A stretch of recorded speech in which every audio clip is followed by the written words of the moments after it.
Assalamualaikum semua. Hari ni saya nak kongsikanlah cara saya buat ikan masak tempoyak. Okey, jom kita tengok caranya. Okey, ni saya nak tunjuk bahan kisar.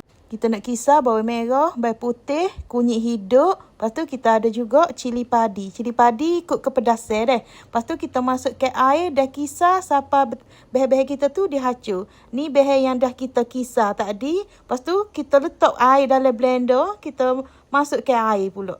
Kita kata nak kuah dia banyak mana, terpulang kepada kita deh. Lepas tu saya akan masak ni. Akan masak sampai dia hilang rasa bahan yang kita kisar tu. Kata rasa maung lah. Daripada bawang, daripada cili tu. Jadi kita masak biar dia lama. Biar dia mendidih lama. Biar orang kata hilang semua rasa bawang tu. Barulah kita makan tu, kita rasa sedap. Masukkan ni, kalau kita masak dia lagi lama, memang dia lagi sedap. Lepas tu saya akan tambahkan asam keping. Asam keping ni saya letak dalam beberapa keping.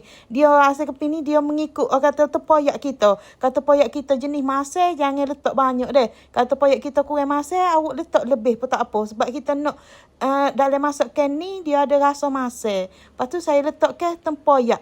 Tempoyak ni kita tak kisar pun sekali dengan bahan-bahan kisar kita. Sebabnya kalau kita kisar tempoyak sekali dengan bahan kisar kita, dia akan rasa kurang sedap masakan kita. Sebab saya selalu buat cara ni. Lepas tu cara yang kisar. Tapi bagi saya cara yang kita tak kisar ni dia lagi sedap deh. Dia rasa lagi isi durian tu. Rasa tempoyak tu kita rasa. Bila kita kisar ni dia jadi hancur, jadi smooth sangat. Tu sebab saya royak tak payah kisar. Memang sedap kalau kita tak kisar. Ni saya akan hacur-hacur kayak gini lah sambil kita akan masak bagi dia, orang kata keluar krima-krima dia tu, berkering dia tu, biar dia keluar. Dia rasa lagi sedap biar kita masak lama masak kayak kita ni. Ni saya nak buat hari ni, ikan masak tempoyak, orang kata kuah dia tu biar pekat. Tidak kata cair-cair tu tidak. Saya nak makan yang kata pekat. Lepas tu saya guna ikan macam saya tunjuk ni lah. Kalau tempat saya dia panggil ikan kunyit. Tapi kalau tempat luar saya tak tahulah panggil ikan gapo deh. Biasa kalau kita buat masak tempoyak ni, kita akan guna ikan pating ataupun ikan baung. Tapi hari ni saya buat ikan ni, ikan kunyit kalau di tempat saya. Dia ada sisi. Dia macam sesuai lah kalau kita nak buat macam masukkan asam-asam rebus. Dah asam pedas. Kalau jenis ikan sisik ni.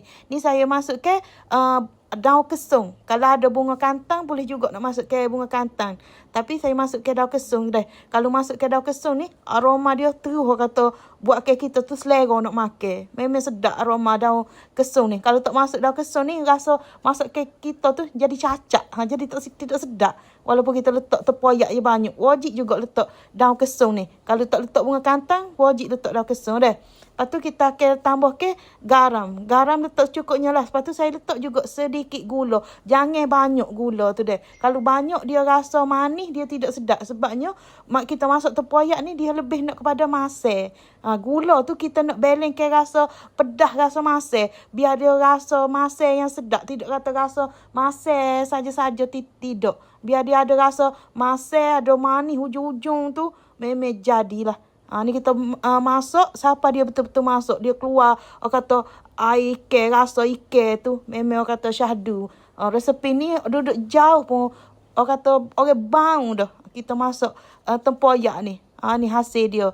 Ikan masak tempoyak versi kuah pekat.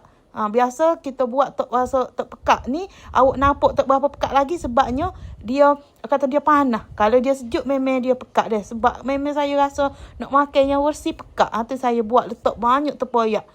Ni kita betul nak rasa sedap deh. Kita tak usah makan selalu. Kita jangan makan selalu. Kita biarkan orang kata buat seketika.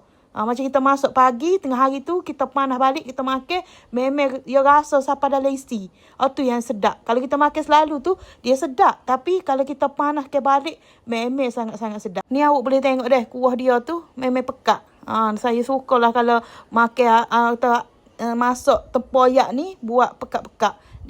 Kalau kita makan dengan nasi tu, dia berasa di nasi tu. Rasa masak, rasa tempoyak, rasa wangi daun kesung. Lepas tu kena kuah pula yang pekat gini. Memang jadi deh. Yang mana tak cuba lagi, awak boleh cuba. Sebab sebelum ni resepi dia tak ada letak bawang. Tapi yang hari ni kita letak bawang. Rasa lain dari yang lain tapi sangat-sangat sedap.